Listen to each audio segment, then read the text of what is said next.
In this lecture, we will look at the behavior of the long run marginal cost curve. We have discussed about the behavior of the short run marginal cost curve in the earlier videos. Today we will look at the long run marginal cost curve. Like the short run marginal cost curve, long run marginal cost curve is also derived from the total cost curve.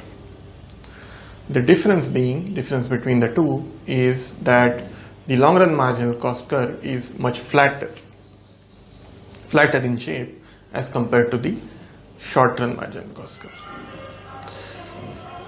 Here I have drawn various curves. This is a long run average cost curve, and these are curves corresponding to the short run periods, SSE1, SSE2 and SSE3. Here I have drawn the short run marginal cost curve for the SSE1. So for SSE1, this is SMC1. Okay, and here for SMC3 for SSE3 I have drawn SMC3, short run marginal cost curve 3. You can clearly see that these curves don't pass through the minimum points of these. But if you look at the SSE2, okay, here where we get the short run average cost curve 2, which meets the long run average cost curve at its minimum point. That means we have here at point E0 we have least cost combination. If you look at the marginal cost curve, short run marginal cost curve corresponding to this point, corresponding to this short run average cost curve 2, it passes through this minimum point. So SMC2. Okay, so SMC2 curve, which corresponding to the SSE2 curve, passes through this minimum point. Okay, this is the discussion about the short run curves. But what about the long run curve? The long run curve, as I told you, will also pass through this point.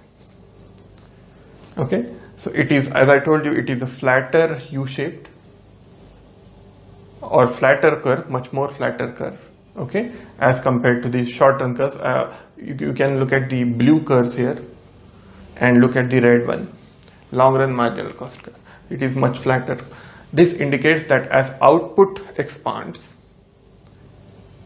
increasing returns to scale set in, and as a result of that, long run marginal cost curve gradually declines. At a point, it starts sloping upwards, even if the long run average cost curve is declining. After a particular point, this discussion we have done earlier, how it happens and how it balances, why this happens. Okay, so after a point it starts increasing with a positive slope. It meets the long run average cost curve at its minimum point E0.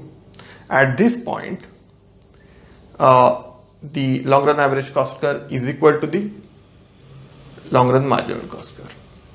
Okay, and then the long run marginal cost curve increases further with a positive slope.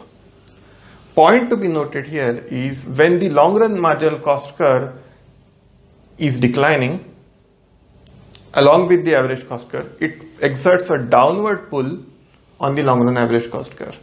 It lies below the long run average cost curve, this section, and it exerts a downward pull on the long run average cost curve. As a result of that, the long run average cost curve declines.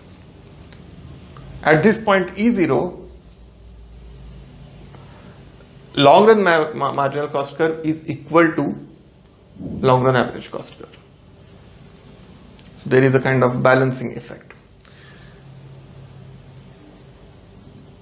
Beyond this point, the long run marginal cost curve lies above the long run average cost curve. Okay, that means it exerts an upward pull on the long run average cost curve, as a result of which the long run average cost curve increases. So this is the behavior of the long run marginal cost curve. Okay, I have written these points here. See, when LAC is decreasing, LMC is also, LAC here refers to long run average cost curve, LMC is long run marginal cost curve. When LAC is decreasing, LMC is also decreasing. Okay, and it lies below the LAC. When LAC is minimum, LMC is equal to LAC.